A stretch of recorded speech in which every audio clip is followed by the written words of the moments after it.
काले रंग का धागा, हाथ में लाल रंग का धागा। आजकल तो कुछ लड़कियां और लड़कों को देखें एक पैर में काले रंग का धागा पहन करके घूमते हैं। बच्चों से पूछो तो बच्चे कहते हैं, माता लोगों से पूछो तो कहती हैं नजर से बचाए खातिर बंध ले हैं। लड़कों से पूछो तो अरे फैशन में पहने हैं, केवल लॉकेट वॉकेट पहने हैं तो फैशन में पहने। कल एक लड़का मिला, वो कौन सा गांव था सर कल जिसमें गए थे? कुतुबपुर, सलेमपुर। कल सलेमपुर गांव में गए तो वहां पे मैंने एक बच्चे से पूछा कि ये तुम हाथ में काले रंग का धागा बांधे हो, ये काहे बांधे हो? तो कहता है ये त्रिलोकीनाथ का धागा है। हम कहे अच्छा त्रिलोकीनाथ, कौन है त्रिलोकीनाथ? बोले 3 लोक के मालिक और 14 भुवन के मालिक। हम कहे अच्छा 3 लोक 14 भुवन के मालिक का धागा, एक पतला सा। हम कहे कितना पढ़े हो? कहता हाई स्कूल पढ़ के छोड़ दिए। हम कहे त्रिलोकीनाथ ही नहीं कहे कि 3 लोक के हम मालिक है तो तुम 1 लोक के मालिक तो कम से कम हो जाओ पढ़ लिख करके। तो चुप। आप अपने बच्चों को बता ही नहीं रहे हैं कि इस धागे में शक्ति है, कि बाबा साहेब की बनाई हुई कलम में शक्ति है, बाबा साहेब के दिए हुए शिक्षा के अधिकार में शक्ति है। आप बच्चों को ये बता ही नहीं रहे हैं कि ये जो काले रंग का धागा ये बच्चे फैशन में बांधते हैं, ये काले रंग के धागे में ब्राह्मण ने हमारे जो गले में आप बच्चे लोग बांधते हो ना, आप ये जान लो, और जिन माताओं ने अपने बच्चों को काले रंग का धागा नजर से बचाने के लिए बांध के रखा है, आप ये जान लीजिए कि हमारे और आपके लिए हम लोग चमार जाति में पैदा हुआ है। हमके के नजरावे आई भैया, पहले से इतना नजरावल है हम लोगन के चमार जाति में पैदा भयल है। ये काले रंग का धागा कमर में, गटाई में, हाथे में, घोड़े में कुल बांध बांध घूमत है। हमके के हम ठाकुर बामा नहीं क्यों नजराए दे हम लोगन के? वैसे करिया करिया पैदा होइला, ओपे एक करिया धागा यहाँ, एक करिया धागा यहाँ, एक करिया धागा हुआ, कुल जगह कहीं। अरे कितना करिया रंग और हम लोगन के ऊपर डाल जाएगा। इस काले रंग के धागे में गले में जो पहनते हैं, इसमें ब्राह्मण ने हमारे गले में घंटी टांग रखी थी। ये आजादी के बाद की बात हम आपको बता रहे हैं। इसी काले रंग के धागे में घंटी बंधी थी, और ये जो फैशन में पैर में एक काला धागा बांधते हैं, इस एक पैर के काले धागे में ब्राह्मण ने हमारे पैर में घुंघरू बांध रखा था। जानते हैं क्यों? क्योंकि हम अछूत थे, और ये अछूत की निशानी थी कि हम जब सड़क पे चले तो घंटी और घुंघरू की आवाज होए तो जैसे गोरू पता चल जाता है ना कि किधर से आ रहा है, वैसे ये पता चल जाए कि इधर से अछूत आ रहा है। और हमन लोगन के सावधान, ब्राह्मण के सावधान हो जाए के चाहिए, काहे कि हमार परछाई भी अगर ओकरे ऊपर पड़ जाई तो ओके घरे जाए के नहाए के पड़ी। हमारे गले में मटका टंगा हुआ था कि हम थूके भी तो मटका में थूके, हमको सड़क पे थूकने का अधिकार नहीं था। जो बच्चे पान मसाला खा के, पान खा के इधर उधर थूकते हो ना, आप ये जान लो गले में मटकी टंगी थी, अपना थूक भी नहीं हम जमीन पे थूक सकते थे। काहे कि ब्राह्मण का पैर पड़ जाई तो ओके नहाए के पड़ी। कमर में हमारे झाड़ू लगी हुई थी कि हम जब चले तो पाछे पाछे हमारे पैर का निशान जो की मिटत चले। काहे कि कौनो ब्राह्मण के अगर ओपे पैर पड़ जाई तो के फिर से घरे जाके नहाए के पड़ी। आपको लगता है कि ये सारे अधिकार आपको ऐसे ही मिल गए हैं? बाबा साहेब ने संघर्ष किया था, बाबा साहेब ने संविधान में लिखा था, इसलिए ये ब्राह्मण ने हमारे गले से घंटी उतरवाई, पैरों से धागा उतरवाया। लेकिन आज इसने शिव चर्चा के नाम पे, किसी बाबा के नाम पे आपके गले में वापस उन धागों को डाल दिया, और इस गले में आप धागे में काले रंग के पहन के घूमते हो, बढ़िया सा लॉकेट लगा के, कोई शंकर का, कोई दुर्गा का, कोई ओम का, और आजकल तो एक प्लस का निशान वाला भी चालू हो गया, ईसाई वाले वो भी चलते हैं। और लगा करके जब आप फैशन में ऐसे सीना तान के घूमते हो ना, ये स्पाइक वाला बाल बना करके आजकल जो बच्चे बना के रखते हो, ये छोटे बच्चों के यहाँ बैठे तो देख रहे थे बढ़िया से, ये ऐसे करके रखते हो। ये जो स्पाइक बना करके जब चलते हो ना सड़क पे, तो ब्राह्मण दूर से देख के समझ जाता है, जब आपके गले का ये धागा देखता है, कौनो चमरौटी का लड़का है, चमाइन का बच्चा है जो सड़क पे आवत है। ये आपकी गुलामी का धागा था। इस धागे को तोड़ करके फेंक दीजिए। अरे पहनने का इतना ही शौक है तो सोना खरीद के पहनो ना गले में, चांदी खरीद के पहनो ना गले में और पैर में। क्यों ये ब्राह्मण का बनाया हुआ गुलामी का धागा टांग करके घूमते हो? और वही ब्राह्मण जैसे आपके गले में घाला धागा देखता है और आपसे आपकी जाति केवल एक बार पूछ देता है तो ये लगता है कि 100 फीट नीचे जमीन में चले गए हैं। जाति पूछ लिया, कैसे बताएं कि चमार की जाति का है? कैसे बताएं? मैं आपको बताऊं, मैं बीएचयू में प्रोफेसर हूँ। आपको लगता है मैडम तो बहुत तेज तर्रार हैं, जब माइक लेकर इतना बढ़िया बढ़िया बात बोलती हैं। हमारी जाति कभी नहीं बदलती। मैं 8 महीने मुझे नौकरी करते हुए हुआ था। 8 महीने के अंदर इन ब्राह्मणों ने मेरे कमरे का ताला तोड़ के मेरा सामान बाहर फेंक दिया था। जानते हैं क्यों? क्योंकि मैं एक चमार औरत थी और उसके साथ साथ मैं ऐसे ही जागरूकता का कार्यक्रम वहां चला रही थी। बोले इसको सबक सिखाना चाहिए। मेरी जाति नहीं बदली। रात भर सड़क पे रहे हम, तब मेरी शादी भी नहीं हुई थी। सड़क पे रहे, अगले दिन हमने अखबार में निकलवाया, एफआईआर दर्ज कराई। लेकिन उस एक रात जो मैंने सड़क पे बिताई, तब मुझे एहसास हुआ कि मेरे समाज जो इतना, मतलब मेरे जैसी पढ़ी लिखी लड़की के साथ ऐसा हो सकता है, तो मेरे समाज के साथ कैसा हो सकता होगा। तब मैंने कहा कि मेरी जरूरत बीएचयू में नहीं है, मेरी जरूरत अपने लोगों के बीच में है। तब हम निकल करके आप लोगों के बीच में आए। लेकिन मैं आपको बताऊं, अपने डिपार्टमेंट में एक बार जो है प्रैक्टिकल हो रहा था, कुछ बाहर से एग्जामिनर आए हुए थे वाइवा लेने के लिए। तो एक पंडित जी आयल रहने, एक प्रोफेसर त्रिवेदी रहने, वो आयल रहने। तो बैठल रहने, तो ऐसे कुल टीचर कुल बैठल रहनी और सबका परिचय करावल जा रहा। और जैसे हमार बात आई तो हम अकेले चमार, हमारी बात आई, बताई कि हमारे विभाग में अभी नई आई है, इनका नाम है डॉक्टर इंदु चौधरी। हमारी हेड बोली, तो त्रिवेदी रहा, चुटिया तुरंत फिर खड़ी हो गई। बोलता है चौधरी बंगाल की चौधरी है कि उड़ीसा की चौधरी है? तो हम समझ गए वो का पूछे के कोशिश करत है। हम कहले कि ना हम बंगाल के हैं, ना हम उड़ीसा के हैं, हम उत्तर प्रदेश का जौने की रहे वाला है। अब तू जान, तू हमसे हमारी जाति पूछे के कोशिश करत हुआ, तो तुरंत शक पकाई गया। अगर ब्राह्मण से आप ये बोल दीजिए तो तुरंत शक, नहीं मैडम मैं आपकी जाति नहीं, कोई बात नहीं। हमने कहा नहीं सर, तो हमारी जाति पूछे के कोशिश करत हो तो क्या अपन जाति बताओ थे कि हम कौन बिरादरी के हैं। तो आप आदमी लोग बोलते हो ना कि औरतों का तो कोई जाति नहीं होता ना, आप लोग बोल देते हो ना। तो मैंने उसको ये कहा कि भैया ए प्रोफेसर साहब, देखा भाई, हमार माई जौन रही वो पंडिताइन रही और हमार बाप जौन रहने वो चमार रहने। आई देखा ये बाभन लोग जौन है कि इतना धूर्त होवे ने कि हमार पिताजी जौन रहने चरवाहा रहने हमार माई की यहाँ, ये बाभन इतना धूर्त होवे ने कि तौनो तौनी ठीक ठाक देखे वाला लड़का रहे, चाहे वो चमारे जाति का क्यों ना, अपनी लड़किया को टांग देते हैं साथ में। तो वैसे ही बाभन जौन रहले हमार नाना टांग देले अपन लड़किया के हमार माई के हमारे पापा के संगे। अब तू है बतावा हमार कौन बिरादरी है सर? तो चुप, एकदम चुप, कौनो जवाब ना आए ओकरे पास। ये मजबूती आपको अपने बच्चों में लानी है। ये मजबूती नहीं लानी है कि किसी ने जाति पूछ दी तो 100 फीट नीचे घुस जाए। ये मजबूती किससे आएगी? इस काले रंग के धागे में जो आपने गले में बांध रखा है, इससे नहीं आएगी। क्योंकि ब्राह्मण देख के जानता है कि ये मेरा गुलाम है।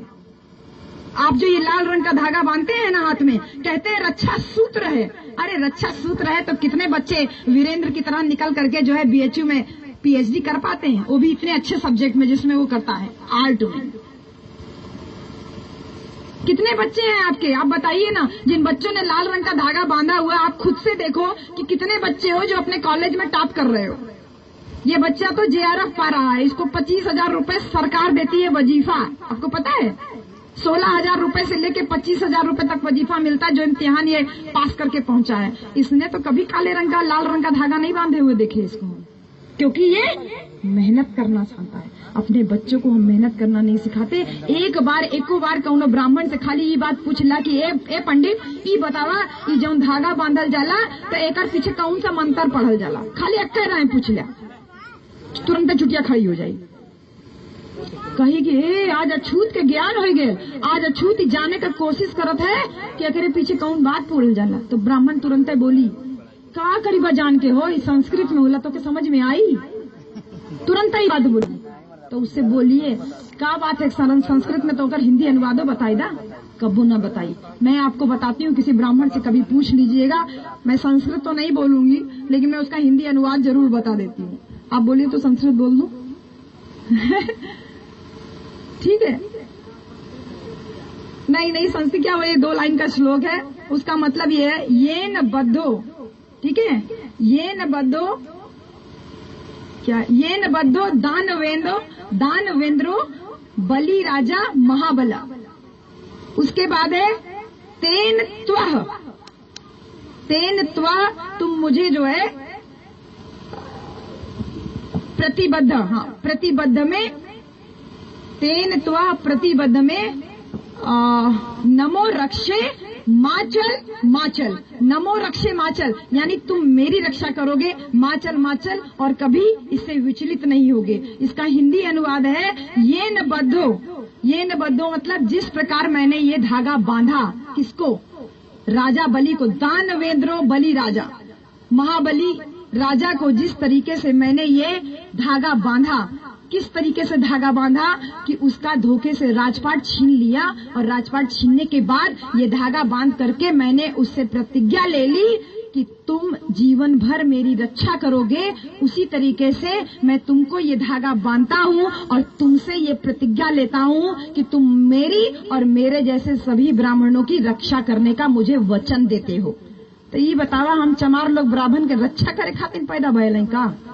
बतावा, ये धागा बांधते समय ब्राह्मण हमसे रक्षा करने का वचन ले लेता है और जाने अनजाने में हम उसकी एक एक बात का सही मायने में रक्षा करते हैं कि नहीं करते हैं? उसका बनाया हुआ वो गुलामी का काला धागा बांधते हैं। एक गांव में मैं बोल रही थी कि ये सारा जो है ब्राह्मण देख के समझ जाता है लाल धागा काला धागा की ये गुलामी की निशानी है। तो एक बच्चा 11वीं में पढ़ने वाला बच्चा खड़ा हुआ बोलता है, मैडम जी ब्राह्मण ये देख के नहीं समझता कि हम उसके गुलाम हैं, ब्राह्मण ये देख के समझता है कि हम उसके पालतू कुत्ता है।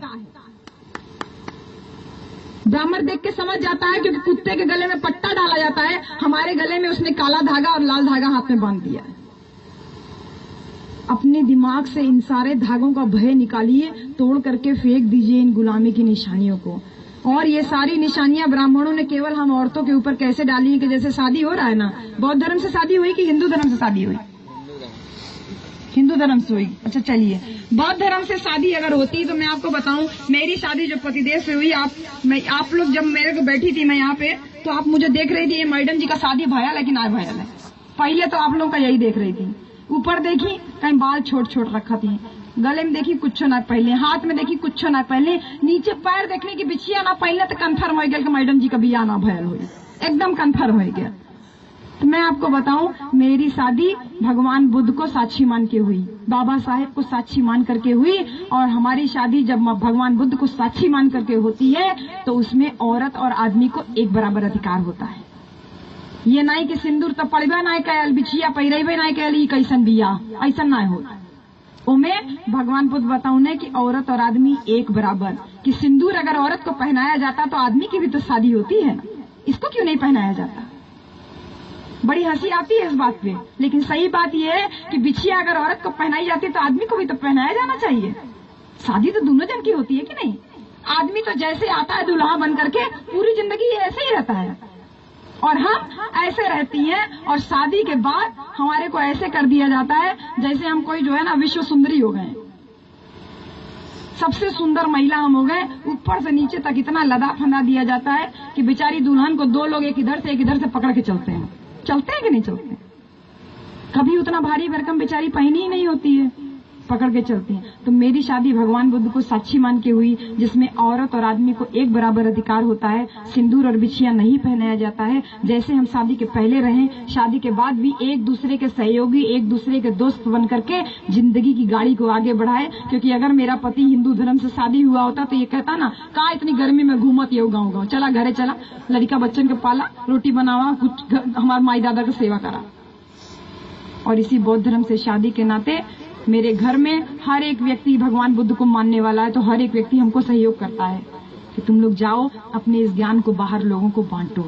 मेरी शादी हुई, मुझे भी बहुत ज्ञान नहीं था, खूब सोना चांदी पहने थे, जहना पहन के लदल फंदल सोना चांदी से बैठल लानी। हम शादी भयल, शादी हुई के पहुंचली ससुराल तो वहाँ मुंह दिखाई का रसम चालू भइल। सासू माँ के अपने बोल दिली कि भैया कुल मेहरारू का अक्का दाई बुलाए ले, काहे की बार बार घूंघट ऊपर नीचे करत अपना गर्दन पिराए लागत है। हमारा इतना भारी भारी साड़ी पहिरावल गए शादी के टाइम, तो हम कहली कि कुल मेहरारू जन का अक्का दाई इकट्ठा कैले हो, तो एक कदाई इकट्ठा बहनी। ऐसे सांझी का टाइम रहा, हम कुल मेहरारू का गोड़ धैली, गोड़ धै के बैठ गईली, अपन घूंघट तन की पीछा कह देली। हम कहली देख लिया भैया, अब नीक हो चाहे खराब, तो तोरे गौवा के हम दुल्हन हो गई। जी भर के हमके देख लिया पहले। तो जब कुल मेहरारू हमके देख भईनी तब हम सबसे एक प्रश्न कैली। हम कहली तू एक बात का जवाब दीजिए, आप सारी तो मेरी माँ लोग हो ना, भाई सास हो तो आप सारी मेरी माँ लोग हो, आप मुझे बस एक बात का जवाब दीजिए कि सर से पांव तक जो मैंने सोना चांदी पहन रखा है ये किसकी बदौलत है? एक फट से उठी बोली, तो आज ससुर नौकरी करत है इंजीनियर चढ़ोले हैं तो पहले हो। हम क्या बिल्कुल ठीक बात है, हम क्या बिल्कुल ठीक बात है। हम क्या अच्छा एक बात और बतावा कि हमारे ससुर जो इंजीनियर है नौकरी करत है ई के करे बदौलत एक फट से फिर खड़ी हुई, अरे वो पढ़ा लिखल है तो नौकरी करत है। हम क्या बिल्कुल ठीक बात है। हम क्या ई बतावा हमारे ससुर पढ़ लिख कैसे पाउने, फिर एक खड़ी हुई बोलती अरे गौवा के पास में पाठशाला है ना वही में पढ़ लेना। हम क्या बिल्कुल ठीक बात है। हम क्या अब एक बात और बताइए कि वो गौवा के पास के पाठशाला में हमारे ससुर के पढ़े के अधिकार के दिलौले, तक कुल मेहरारू चुप, कुल मेहरारू चुप। लेकिन एक बच्ची थी, जैसे आप ध्यान से सुन रही हो ऐसे वो भी ध्यान से सुन रही थी। वो उठ के खड़ी हुई और बोलती है कि गांव की पाठशाला में पढ़ने का अधिकार तो हमको बाबा साहेब ने दिलाया। तो हमने उन सबसे यही बात बोली कि क्या इससे ये बात साबित नहीं होती कि ये जो सर से पांव तक मैंने सोना चांदी पहन रखा है ये मेरे ससुर जी की बदौलत नहीं, मेरे बाबा साहेब की बदौलत है। तो सब मेहरारू कहीं कि हाँ सही बात है कि नहीं। आप ये बताइए। तो मैं वहाँ बैठी थी, वो मेरी बुआ सास का घर था, पीछे एक बहुत बड़ी जौने की फोटो लगल रहा, जौन एक बाबा ऐसे बैठल रहा सफेद रंग का कपड़ा बढ़िया पगड़ी लगा के। कौन है वो? निरंकारी बाबा। वाह भाई वाह, सब बदमाश लोगों का आपको नाम याद है, मतलब हाव भाव से बता देते हैं कि कौन होगा। तो निरंकारी बाबा का बढ़िया फोटो लगल लाल आदम का फोटो। तो हम सबसे यही कहे कि बुआ जी ये बताइए, जब सारा अधिकार ये बाबा साहब ने दिया, ये जो पक्का मकान हम बैठे हैं ये बाबा साहब की बदौलत, ये जो नीचे टाट बिछा के हम बैठे हैं ये बाबा साहब की बदौलत, तो ये पीछे निरंकारी बाबा का करत हुए। तो बुआ हमार बहुत शर्मिंदा बहनी, लेकिन बुआ हमारे एकदम अनपढ़, बुआ साथ एकदम अनपढ़ रहनी, लेकिन तुरंत बोलनी कि ए दुल्हन कलिए एक उतार के हम फेंक दे। तो हम कहे कौनो बात ना बुआ, कलिए उतार के फेंकबू ना तो हम कलिए तुम्हारे घर का पानी पिए, काली उतार के फेंकू तब काली हम पी ले, काहे कि आज तो हम बाबा साहेब का सिपाही है ना, तोरे घर का पानी कैसे पिए। तो बुआ बेचारी तुरंत शर्मिंदा बहनी, ओके फोटो उतारनी, उतार के ओके फाड़ के फेंक देनी और कहनी कि हम कलिए जौने की बाबा साहेब का एक बड़ा सा फोटो मेढ़वाई के जौने के दुआरे पे लगाई। काहे का मतलब ये है कि उनके ये बात समझ में आई कि हमारे बाबा साहेब हम लोगन के का अधिकार देने, और ये निरंकारी बाबा शिव चर्चा वाले बाबा हम लोगन के का अधिकार देने। का होला है निरंकारी बाबा के सत्संग में, ऐसे हम बैठ जाते हैं यहाँ पर और आप लोगों को बढ़िया प्रवचन देते हैं आंख बंद करके, तो आप सब चुपचाप सुनती है मैडम जी कौनो आई हैं, इनके ऊपर कौनो देवी भी आई है, और सुनती और उसके बाद क्या करती, कहीं ना कहीं गठियाई होंगी आप लोग पैसा ऐसा, कहीं यहाँ रखी होंगी कहीं यहाँ रखी होंगी, है ना, कहीं गठियाई होंगी, और तुरंत आती है ऐसे चढ़ाती और चढ़ा के बोलती कि बहुत शक्ति है, चली आती है। निरंकारी बाबा के सत्संगों में ये होला, चला भाई चला हो ही गया, गुप्त दान करा, गुप्त दान, चादरा के नीचे दान चालू, चला क्यों यहाँ चढ़ावा था 10 रुपया का 100 रुपया का, इतना चला चदरा के नीचे पैसा रखा, काहे के सामने रही तो दिखाई दे पैसा का ढेर, तो चदरा के नीचे चला गुप्त दान, तो चला चालू भैल गुप्त दान चढ़ाउली, और उसके बाद चला सब जनी एक दूसरे का पैर छुआ, संसार में छुआछूत सब दूर हो गया, आप एक दूसरे विश्व में पहुंच गए, एक दूसरी दुनिया में पहुंच गए। आदमी औरत का पैर छुई तो औरत प्रसन्न एकदम खुश, अरे आदमी हमारे पैर छुआता है तो खुश। तो हम लोगों को तो आदत है आदमी लोग का पैर छूने की, तो चला कुल आदमी औरत एक दूसरे का पैर छुआ, संसार में छुआछूत कुल खत्म हो गया।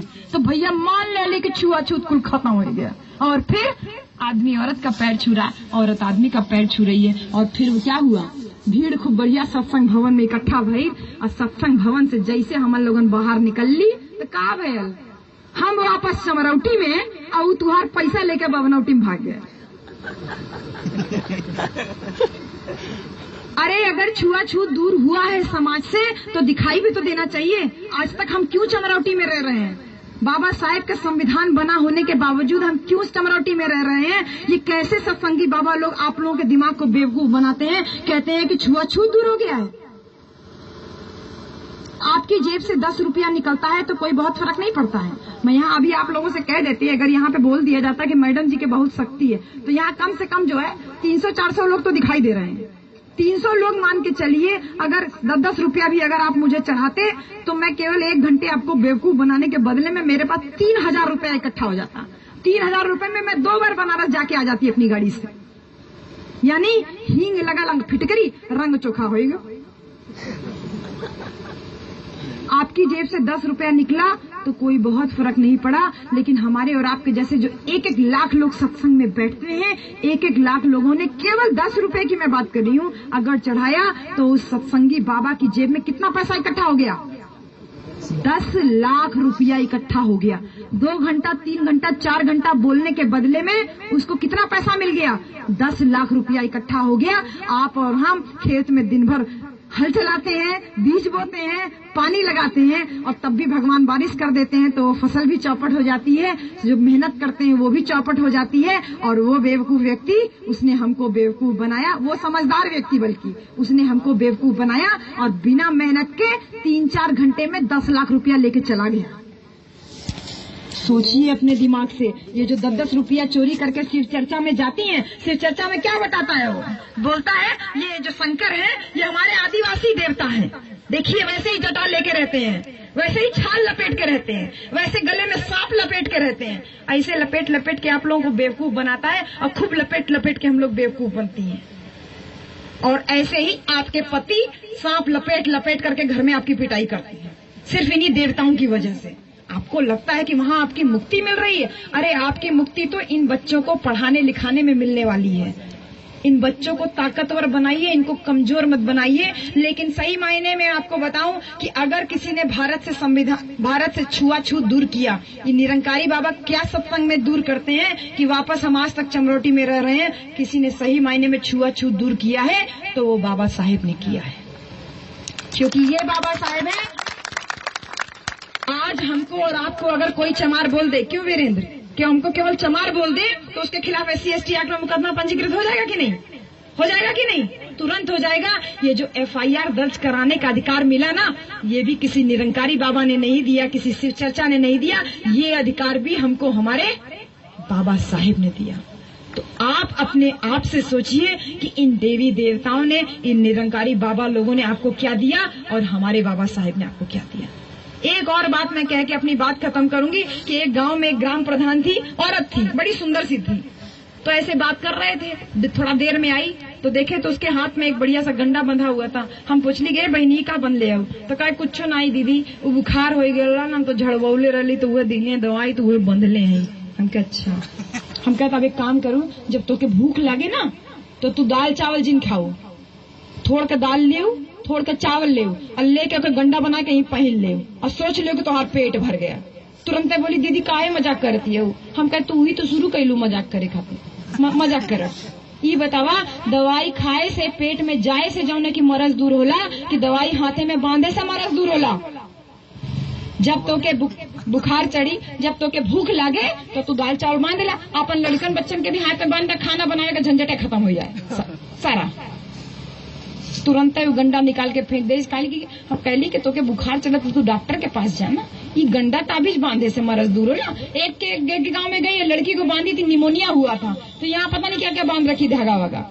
हाँ क्या ये बताओ, दवा कराओगी तब उससे निमोनिया दूर होगा, ऐसे बांधी रहोगी तो लड़कियां मर जाएगी, पता भी नहीं चलेगा तुमको। तब वो निकाल के फेंकी। क्योंकि हम ये सारी बातें बोलने के साथ साथ आपका ये भी परिवर्तन चाहते हैं कि इन ताबीजों को, इन गंडों को, ये धागों को आप निकाल के फेंकिए। और अगर आपको धागा बांधने का इतना शौक है तो भगवान बुद्ध और बाबा साहेब के नाम पे सफेद धागा, पीला धागा लेकर के दीपांकर सर बैठे, कार्यक्रम के बाद आप आकर के उनसे बंधवा भी सकते हैं। तो अब मैं वापस आ जाती हूँ कि मेरी शादी हुई। मैं अपनी शादी वाली बात थोड़ी सी और आपको बता दूं कि खूब गाना वाना पहन के जब हम बैठे थे स्टेज पे, हमारी शादी हो रही थी, तो हमको भंते जी बोले, जो शादी कराते हैं भंते जी ना, वो भंते जी बोले कि बेटा आप जो ये सोना चांदी पहनी है ये आपका असली गहना नहीं है। काहे कि कोई एक दिन चोर आएगा, डकैती डालेगा, ये सोना चांदी लेके चला जाएगा, ये असली गहना नहीं है। बंती जी बोले कि आपकी शादी हो रही है, आपका सबसे बड़ा गहना है आपकी बुद्धि। बुद्धि से विवेक आवला, विवेक से सही गलत का पहचान होवेले, तुहार बुद्धि तुहार सबसे बड़ा गहना है। बंते जी फिर बोले कि तुम्हारा चरित्र तुम्हारा सबसे बड़ा गहना है। जो सर बोले ना, तीसरा जो सील हमने बोला कि चाहे औरत हो या आदमी, हमन लोगन के केहू पराय पुरुष या पराय मर्द की तरफ गलत नजर से ना देखे के है। ये चरित्र, ये सील हमार दूसर सबसे बड़ा गहना है। भंते जी फिर बताओने कि तुहार तीसरा और सबसे बड़ा गहना जौन है वो तुहार बोली है। आप बच्चों को ताना मारती है ना, लड़कियों को, ये बोली तो के लात खियाई, ये तो के मान दियाई है, बहुत चपड़ चपड़ करेलू, ऐसे बोलती है ना अपनी बच्चियों को। तो आपको बताएं कि इसी बोली को भंते जी ने कहा, ये तुम्हारा सबसे बड़ा गहना है कि तुम प्रोफेसर हो, बढ़िया बढ़िया कपड़ा पहन रही हो, अच्छे अच्छे घर में रह रही हो, पर क्यों तेरे दीवारे पे आए और एक गिलास पानी मांगे तो बताए दे मूड पिरात है, हमारा शरीर पिरात है, हमसे ना उठत जाते, तो तुहार पढ़ल लिखल कुल बेकार। भंते जी कहे कि क्यों तोरे दुआरे आए जाए, प्रेम से ओके एक गिलास पानी पियाए दो, तू रोटी खियाए दो, तो उसे प्रेम से ओकर हाल चाल पूछ लियो, ई तुहार सबसे बड़ा गहना है। ई गहना ना है कि तू पढ़ल लिखल आओ, सास कुछ कह देनी, ससुर कुछ कह देने, घूंघट तो इतना लंबा और जबान 4 हाथ लंबी, फटाफट उसको जवाब देना चालू किए। भंते जी ने कहा कि तुम्हारी बुद्धि, तुम्हारा चरित्र और तुम्हारी बोली, ई तुहार सबसे बड़ा गहना है, काहे कि ई गहना तो से क्यों न चोरी कर सकला। तो यही गहना लेके मैं अपनी ससुराल गई और उसका सबसे बड़ा नतीजा ये है कि देखिए मेरे सास ससुर की बदौलत है कि वो ये कहे हैं कि तुमको जो ज्ञान है उसको अपने लोगों को जगाने में लगाओ, और इसी वजह से वो मुझे बेटी से बढ़ करके मानते हैं। वो हमको मौका नहीं देते तो वो यही कहते हैं ना, जैसे पति बोलते अगर कि क्या कर रही हो, इस तरह से घूम रही हो, आओ आके हमारी सेवा करो, वो बोले कि नहीं तुम जाओ जाके अपने लोगों के बीच में रहो। तो ये मेरी शादी हुई, इस तरीके से शादी करके मैं गई, और मेरी शादी में सिंदूर नहीं पहनाया गया। मैं आप लोगों को बताऊं, आप में से महिलाएं यही तो कहती है ना कि सिंदूर का निशानी है ना शादी भर, है ना, और यही सिंदूर जब नहीं होता है तो आप कहती हैं कि औरत विधवा है। मुझे बोलिए ना मैं विधवा हूँ, बोलिए ना मुझे विधवा हूँ मैं कि मैं सिंदूर नहीं लगाया है, तब आप कहेंगे कि नहीं तुम्हार मर्द तो तुम्हारे संगे है, तो कैसे तुके विधवा बोली। लेकिन इसी सिंदूर न लगाने वाली औरत को आप विधवा कैसे बोल देती हैं फिर? अगर सिंदूर लगाने से औरत आदमी की उम्र लंबी होती तो मेरे पति को तो मर जाना चाहिए था ना, 4 साल हो गया शादी को, अब तक इसको खत्म हो जाना चाहिए था ना। देखिए एकदम हट्टा कट्टा एकदम स्वस्थ है, भैया भी मुस्कुराएंगे फिर, ये देखिए, है ना, थोड़ा सा बोल देते तो फट से मुस्कुरा देते हैं। काहे कि इस सिंदूर से आदमी की उम्र का कोई लेना देना नहीं होता है। ये आदमी आप चाहे जितना लगाइए, आदमी को जिस दिन खत्म होना होगा उस दिन वो खत्म हो जाएगा। लेकिन जिस तरीके से ब्राह्मण हमको चमरौटी में बसाया है, उसी तरीके से हम औरतें, जिन औरतों के सिंदूर नहीं लगा होता, उनको कहती हैं एक शुभ काम में आगे ना आवे के, एक परछन ना करे के, एक परछाई ना पड़े के। काहे भैया, अगर कम उम्र में औरत विधवा हो जाती है, दूसरी शादी नहीं करती है कि अपने बच्चों को पालेंगे पोसेंगे बड़ा करेंगे, और जब शादी का टाइम आता है तो कहते हैं एक परछन में ना आगे आवे के, एक चाचा चाची बैठी है जोड़ा से शादी करे खातिर। काहे भैया, ओकर अरमान खत्म हो जाला का आदमी खत्म होने से? हमने भी तो नहीं लगाया है सिंदूर। आप बोलिए ना मुझे विधवा हूँ, मेरे को शुभ काम में नहीं आना है आगे, बोलिए ना क्या अंतर आ जाता है। देखिए इतना ही, यही तो अंतर है ना। मुझे देख लीजिए और एक आप जो जिसको आप विधवा बोलती हैं उसको देख लीजिए, कितना अंतर है। ऐसे ही तो वो भी रहती है, ऐसे ही तो मैं भी रहती हूँ, इसके अलावा क्या अंतर आ जाता है। अपने आप से ये भेदभाव छुआछूत जो हम औरतों ने मना रखा है, इसको खत्म कीजिए, इसको तोड़िए, उनको आगे लाइए, उनको आपके सहारे की जरूरत है। और एक बात मैं बता दूं, हाँ ये देखिए आजकल शादी ब्याह का टाइम चल रहा है, जगह जगह हरीश गढ़ रही है, हरीश गढ़ती है, और हरीश गढ़ने पे मैं देख रही हूँ, पहले भी देखती थी आज भी देख रही हूँ, और आप पुरुषों को भी शर्म नहीं आती इस बात में कि जिस औरतें आपके नाम का सिंदूर यहाँ लगाती है इतना लंबा, और जब हरीश गढ़ता है कलश रखा जाता है, कलश पे ऐसे गोबर रखा जाता है, 5 जगह गोबर रखा जाता है ना, रखा जाता है कि नहीं, उस गोबर पे आप उसी सिंदूर को जो पति के नाम पे खोपड़ी पे लगाती हैं, उसी सिंदूर को उस जानवर के गोबर पे लगाती हैं। ये बताइए, जो पति के नाम पे सिर पे लगाया जाता है उसको जानवर के गोबर पे लगाया जाता है कहीं? अपन पति का इतना अपमान। अच्छा है कि मैं सिंदूर नहीं लगाती हूँ भैया, काहे कि हम अपन पति के गोबर पे तो ना भैया भेज सके, कब्बो ना बेच सके, हम कब्बो ना बेच सके। तुहन लोगन भेजा चाहे जितना करा भैया, हम ना कर सके। तोड़ दे इन रीति रिवाज को। ये मत सोचिए कि इतनी पुरानी चली आ रही है। अरे पुराने समय में तो हमारे गले में हांडी बंधी हुई थी। क्या आपके गले में हांडी बंधी है? हमारे गले में तो, हमारे कमर में झाड़ू लगी थी। क्या हमारे कमर में झाड़ू लगी है? हमको पढ़ने का अधिकार नहीं था। आज आपके बच्चे पढ़ने जा रहे हैं, आप क्यों सोचती हैं कि जो पुराने समय से चला आ रहा है वही करना है हमको? अपना नहीं बदल सकती तो कम से कम इस नई पीढ़ी को तैयार कीजिए, इनको आगे बढ़ाइए, अपने बच्चों को पढ़ाइए लिखाइए। और ये सारी बातें जो हम बोल रहे हैं, ऐसे पूरे महीने हर एक गांव में जा जाके बोलेंगे। आपका हरीश गढ़े चाहे जो गढ़े, 4 औरतें बैठे 10 औरतें बैठे, कोई फर्क नहीं पड़ता, इतना ही बोलते हैं। और फिर आप लोग, अच्छा ये माता जी आप बैठ जाइए, अभी आप कैलेंडर लेके जाइएगा, घर मत जाइए, बस 2 मिनट में मैं आपको बताऊं। ये हमने कैलेंडर तब छपवाया जब BHU में बाबा साहब की जयंती ब्राह्मण लोगों ने मनाई और उन्होंने बाबा साहब को विष्णु का अवतार घोषित कर दिया।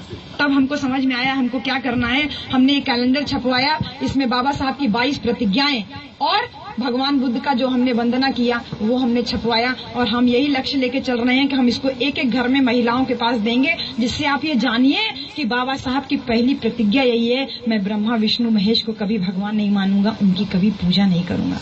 तो ये शिव चर्चा, भोले बाबा, निरंकारी बाबा, आगा धागा, इन सब को तोड़ करके फेंक दीजिए और बाबा साहब को स्थापित कीजिए। घर जाइएगा तो एक कभी कोई हाथी का गर्दन जो है लगा हुआ है आदमी के शरीर पे, उसको गणेश बोल देते हैं और उस गणेश का सवारी चूहा बना देते हैं। हाथी कभी चूहा के ऊपर, बताइए आप देखिए, हाथी के ऊपर तो चूहा सवार हो सकता है, लेकिन चूहा हाथी, मतलब हाथी के ऊपर तो चूहा सवार हो सकता है, लेकिन चूहा के ऊपर कहीं हाथी सवार हो सकता है? ये बोलते हैं कि गणेश की सवारी जो है चूहा है, बेचारे चूहा को सवारी बना दिया। इन सबको निकाल के बाहर फेंकिए और उस जगह पे इसको लगाइए और बाबा साहेब और भगवान बुद्ध को जो है पूजना शुरू कीजिएगा। ये कैलेंडर सिर्फ इसीलिए महिलाओं के लिए बना है, लड़के बच्चे और आदमी लोग ना इसके लिए लगते हैं। जिनके घर की महिलाएं यहाँ नहीं आई है, जाइए उनको बुला के लाइए तो ये कैलेंडर आपको मिल जाएगा। आप पुरुषों के लिए ये जो कैलेंडर में लिखा हुआ है यही हैंडबिल के माध्यम से लिख दिए गए हैं, क्योंकि और एक ध्यान रखिएगा, ये हमने अपनी तनख्वाह के पैसे से छपवाया है, इसलिए इसको घर जाके फेंक मत दीजिएगा। हम इसीलिए केवल महिलाओं को दे रहे हैं, ठीक है? फेंकिएगा नहीं। और आदमी लोग आपको मिले तो ये नहीं कि जो है दारू के साथ लेकर के बैठ गए, नमकीन उसके ऊपर रख के खा रहे हैं, ठीक है? ये मत कीजिएगा, क्योंकि ये जान लीजिए भगवान बुद्ध ने कहा था शेर सामने आ जाए तो डरना नहीं, आग सामने आ जाए तो डरना नहीं, तलवार सामने आ जाए तो कभी डरना नहीं, लेकिन शराब अगर सामने आ जाए तो उससे 100 कदम दूर रहना, उससे हमेशा डरना, क्योंकि तुम्हारा परिवार जो है वो तहस नहस हो रहा है इसी नशे, इसी शराब के कारण। तो आप सारे पुरुष लोगों के ऊपर बहुत बड़ा ये संदेश है, अपनी नई पीढ़ी को अगर आपको बचाना है तो ये रगड़ना छोड़ दीजिए, क्योंकि अभी तो ये पीछे रगड़ रहे होंगे, समय आएगा थोड़ा सा बुढ़ाएंगे तो ये सामने रगड़ेगा, तब आप कहेंगे बेटा मुझे देखो ये दिक्कत हुई, किस मुंह से आप मना करेंगे इनको? ये रगड़ा बस छुट्टा लगाओ, ये साड़ी पिए छोड़े के हुई, तब भाई हम नई पीढ़ी का संभाल सकीला।